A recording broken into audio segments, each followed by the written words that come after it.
Começa agora o programa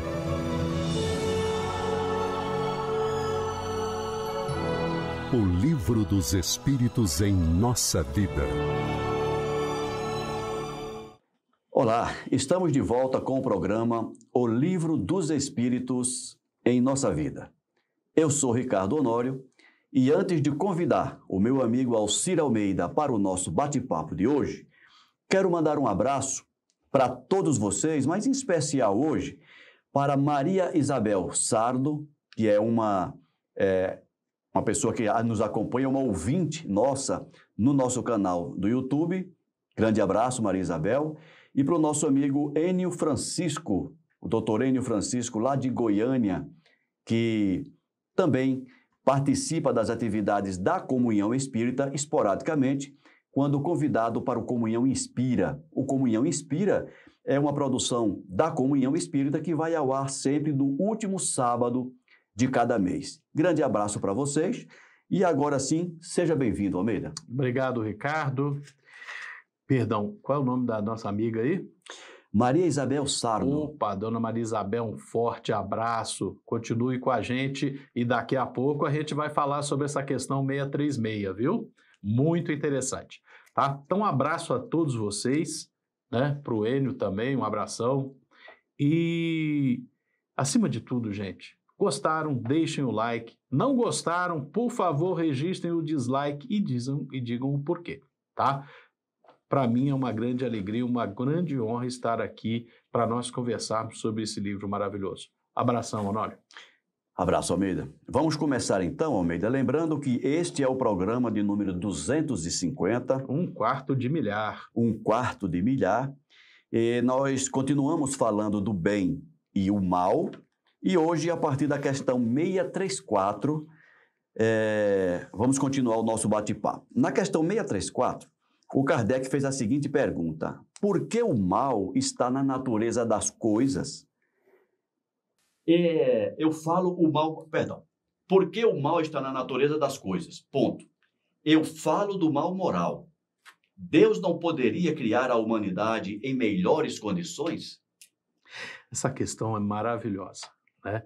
E eu gostaria, em primeiro lugar, de respeitosamente a todas as doutrinas religiosas que pensam diferente da doutrina espírita, o meu fraternal respeito, né? O meu abraço respeitoso, porque nós temos aqui uma diferença interessante.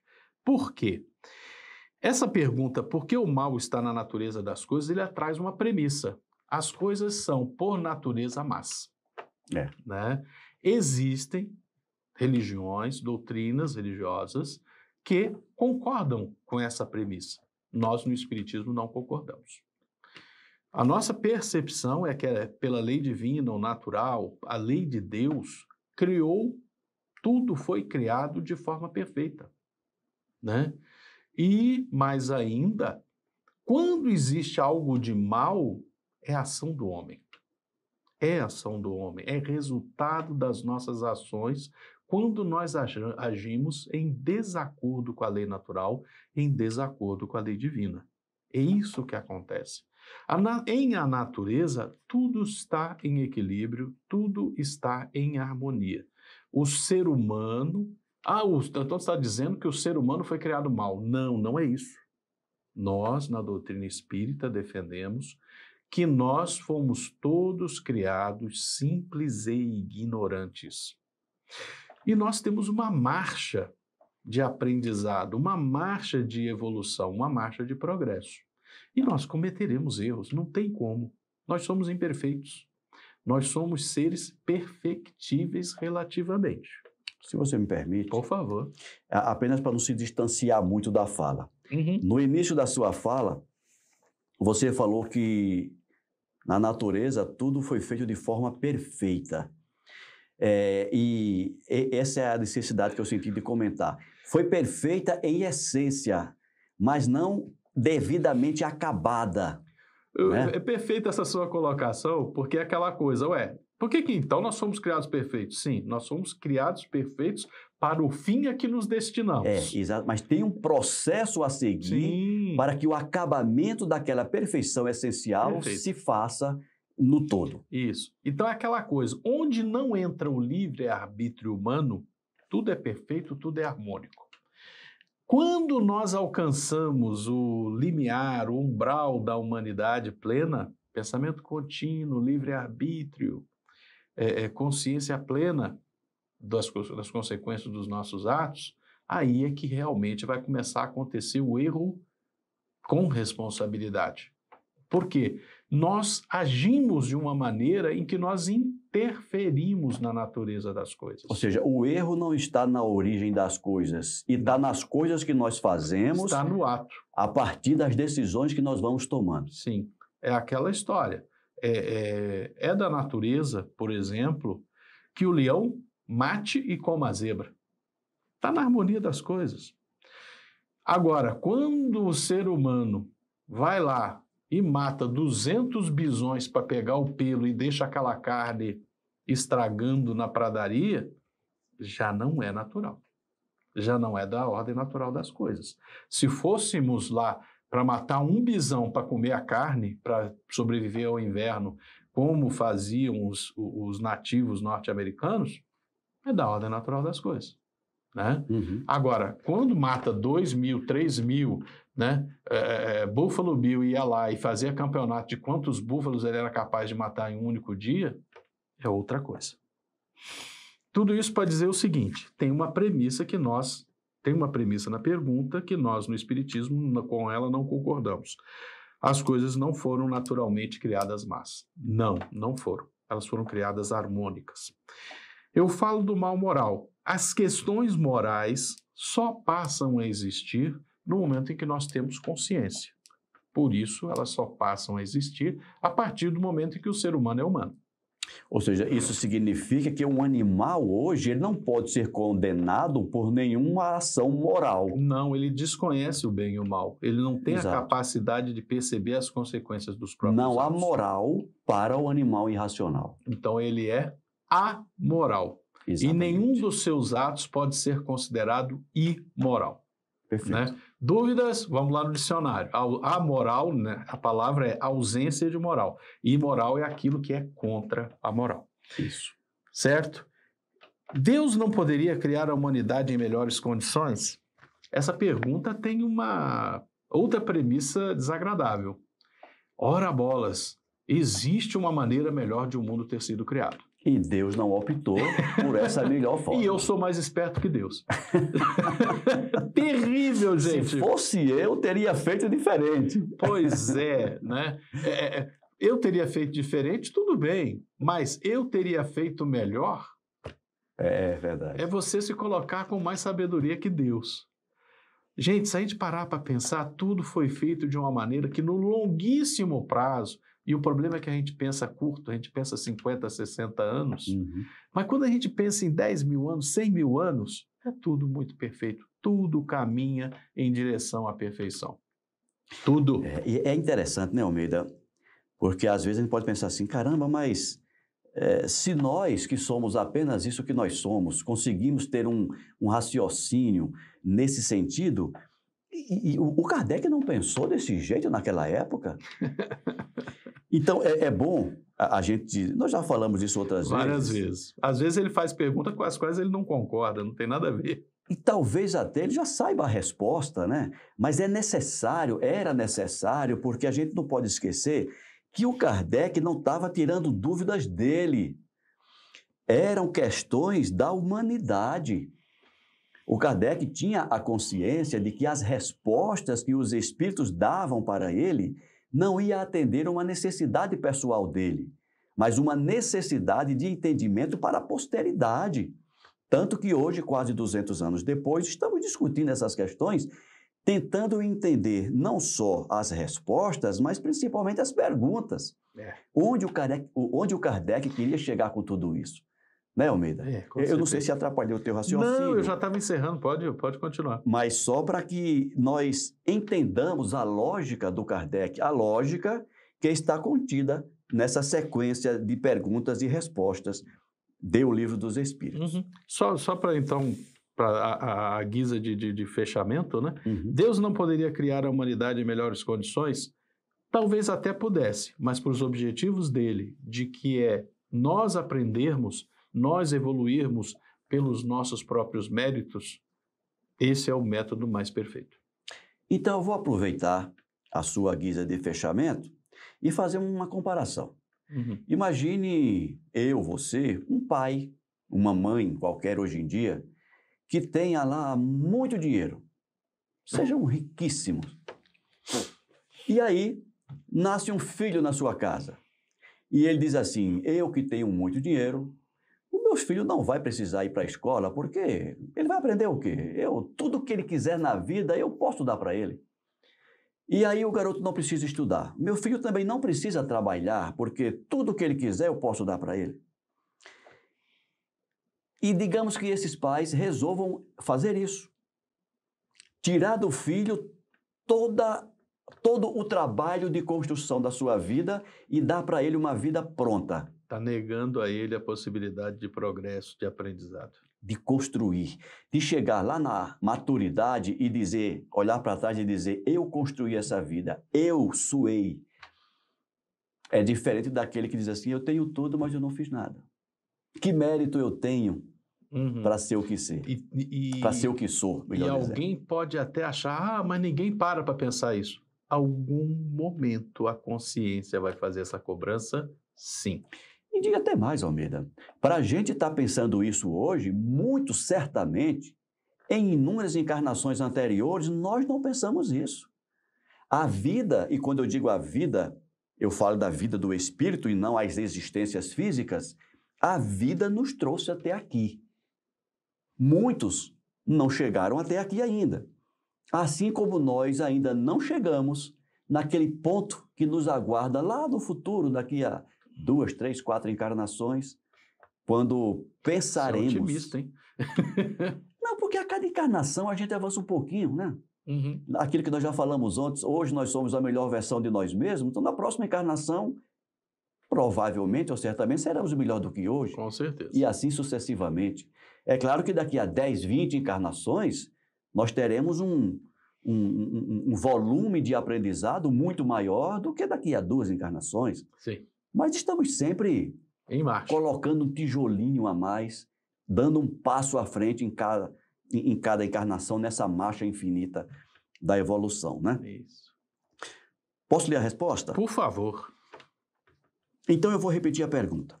Porque o mal está na natureza das coisas, eu falo do mal moral, Deus não poderia criar a humanidade em melhores condições? Resposta. Já te dissemos. Os espíritos foram criados simples e ignorantes. Isso está na questão 115. Deus deixa ao homem a escolha do caminho. Tanto pior para ele, se toma o mau caminho. Sua peregrinação será mais longa, se escolher o mau caminho. Se não houvesse montanhas, o homem não poderia compreender que se pode subir ou descer. E se não houvesse rochedos, ele não compreenderia que há corpos duros. É preciso que o espírito adquira experiência, e para isso é preciso que ele conheça o bem e o mal. Por isso há a união do corpo e do espírito. Isso está na questão 119. Ou seja, não é que nós precisamos viver o mal. Como ele diz aqui, nós precisamos conhecer. E a partir de conhecendo e em conhecendo o bem e o mal, fazer as nossas escolhas. Concordando com tudo que você falou, só queria complementar, porque às vezes a gente fala conhecer o mal. Bem lembrado. Vai conhecer Satanás. Não é nada disso, gente. Não. Conhecer o mal, conhecer o bem e o mal é saber que há atos cujas consequências nós queremos. E há atos cujas consequências nós não queremos. Esse é o mal. Não queremos querer. Nós não queremos. Aí vem aquela reflexão, né, do Paulo, Ai, por que que o bem que eu quero eu não faço e eu faço o mal que eu não quero, né? Essa é outra discussão filosófica muito interessante. Mas, está em Romanos. Mas o que que é importante aqui a gente perceber? Conhecer o mal e conhecer o bem, porque não tem como conhecer um sem conhecer o outro. É saber que há coisas que são boas, cujas consequências são boas. E há coisas cujas consequências não são boas. E aí voltamos a programas anteriores, os últimos 2 programas, em que a gente começou a fazer aquela relação entre conhecimento, entre moral e ética, né? Ética é fazer aquilo que é bom, porque a gente sabe que as consequências são boas. E o mal é aquilo cujas consequências não são boas. Exatamente, Almeida. Já falamos bastante sobre isso, né, Almeida? Vamos em frente para a gente dando sequência. Questão 635. As diferentes posições sociais criam necessidades novas que não são as mesmas para todos os homens. A lei natural parece, assim, não ser uma regra uniforme? A lei natural é sim uma regra uniforme. O fato de existir diferentes papéis sociais só torna mais fácil a gente compreender a necessidade de mais de uma encarnação. A gente precisa de várias encarnações para vivenciar vários papéis sociais e entender as necessidades que existem em um grupo, em uma comunidade, de vários papéis para o equilíbrio da comunidade. Como você falou agora há pouco, a nossa visão é muito curta, né? Nós pensamos em 60 a 80 anos. A gente acha que em 60, 80 anos... Vai aprender tudo. E essa visão de 80 anos vai abarcar todo o processo. E não vai. Não vai, né? É basicamente isso. As diferentes posições criam necessidades novas? Sim. E todas elas são necessárias nós experimentarmos. E por isso nós precisamos de muitas encarnações. Ponto. Aí eu fico pensando naquela pessoa que critica isso, que não aceita, né? E normalmente quem critica é porque está numa posição em desvantagem no momento. E a pessoa diz, isso está errado, não poderia ser assim. Só que da outra encarnação ela pode estar na outra posição. E aí ela vai continuar criticando? Como diz o outro, falta de senso. Falta de um bom senso. De entendimento dessa lógica que só o Espiritismo, até onde eu vou, nos dá. Compreender a reencarnação é justamente isso. É compreender a necessidade de ver a vida sob vários pontos de vista. Né? Além da questão do progresso de aprender uma mesma lição várias vezes para que ela seja aperfeiçoada, há lições que só se pode aprender a partir de um ponto de vista específico. E a partir daí nós ampliamos os nossos horizontes, né, Almeida? A gente passa a ter uma... isso aí eu vejo dessa forma. Quando nós entendemos, aceitamos, compreendemos a lógica da reencarnação, nós ampliamos o nosso horizonte de percepção, de entendimento, e a gente começa a aceitar as coisas menores em cada existência física, sabendo que aquilo ali não é uma coisa definitiva na tua existência, é momentâneo. Não é isso? É momentâneo. Na próxima encarnação pode ser tudo completamente diferente. Pode. Dentro do programa de aperfeiçoamento. Do grande planejamento divino. É isso aí. E essa questão eu quero voltar, mas na próxima questão que ainda não é agora. Isso que você falou, irmão. Vamos lá. Então tá bom. Resposta. Essas diferentes posições estão na natureza e segundo a lei do progresso.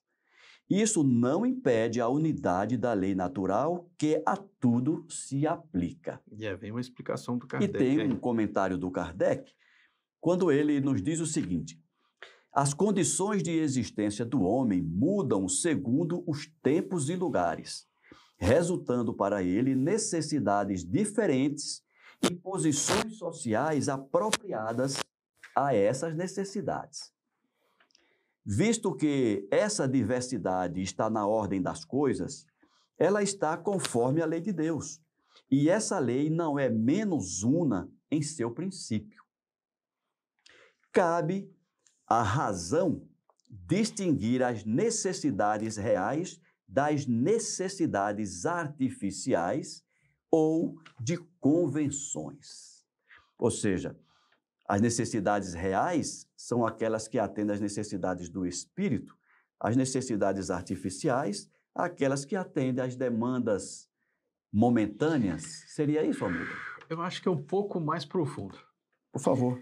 Tem uma frase, e eu vou lembrar dessa frase porque eu acabei de ler um livro que ela é citada, né? Não é mais o espírito do que o corpo, e não é mais o corpo do que a roupa. Está lá no Evangelho, Jesus coloca isso. Não se preocupeis com o que há vez de comer Sermão da e Montanha. beber.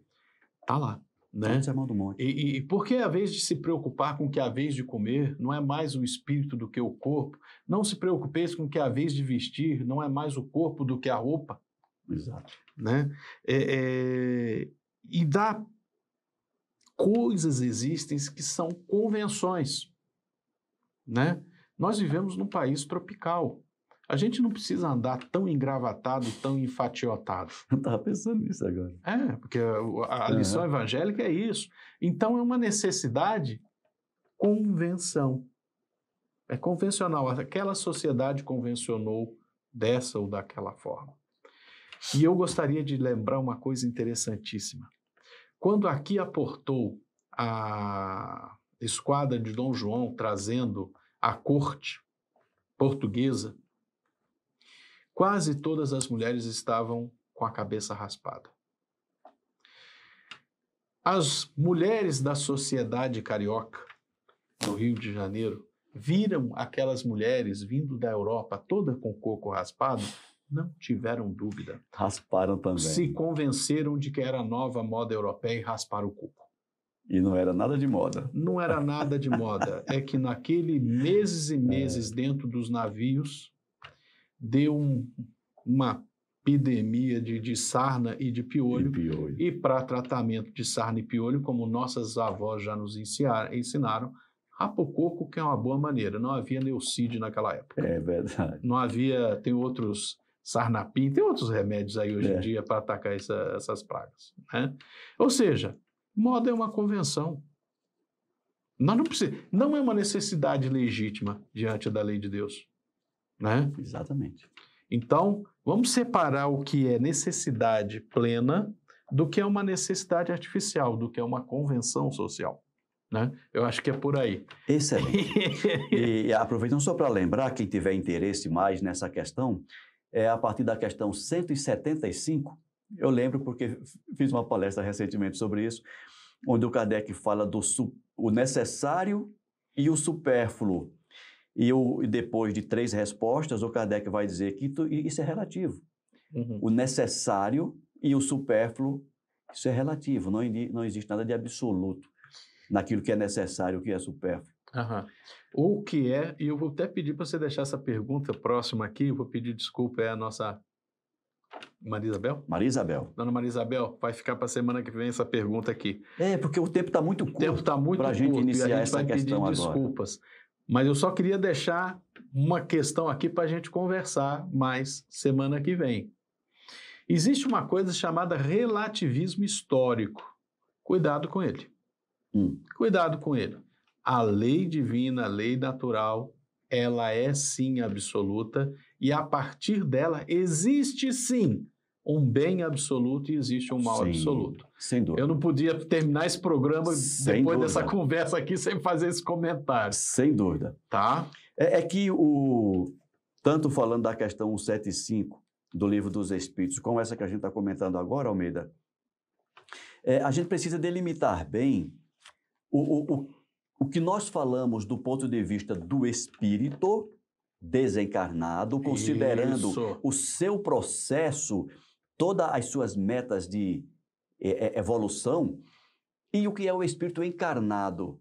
Quando ele tem, além das metas e dos objetivos, do ponto de vista do espírito, não tem como se desvencilhar das metas e dos objetivos temporários durante a reencarnação, né? E quando nós estudamos Espiritismo, nós precisamos ter essas duas realidades minimamente claras para que a gente possa caminhar no estudo, no aprendizado. E eu percebo que muitas vezes a gente confunde. Quando eu digo a gente, estou generalizando. Ué, mas o Kardec disse isso? Sim, mas ele estava falando de quê? Do espírito ou do homem encarnado? Né? É como muita confusão se faz ainda com relação à vida, né? Durante a vida. Que vida? Que vida? Qual é a vida?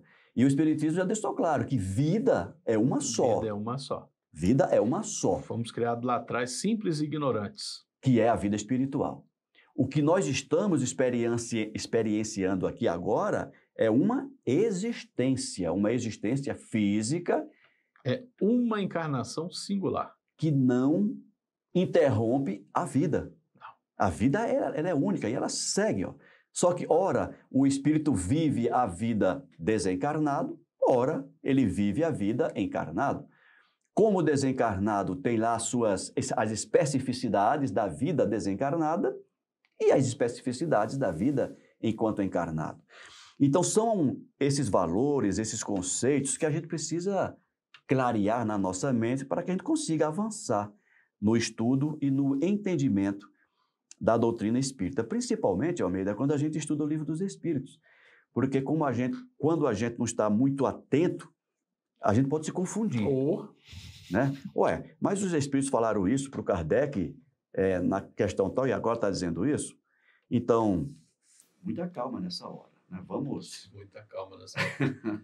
Devagarzinho, asa a palpa delas. Precisamos analisar questão a questão, ver o contexto onde o Kardec está elaborando aquelas perguntas para que a gente não, de forma atabalhoada, não tire conclusões precipitadas e incorretas. Isso. Almeida, nós vamos parar aqui na questão 635, como você já bem anunciou. Semana que vem a gente começa com a questão 636, que foi a questão que foi citada lá nos comentários. A nossa irmã Maria Isabel. Exatamente, que a Maria Isabel citou, né? A questão 636. E é uma questão realmente porreta. E eu vou deixar um gostinho. A gente acabou de fazer isso em 2 minutos aqui agora.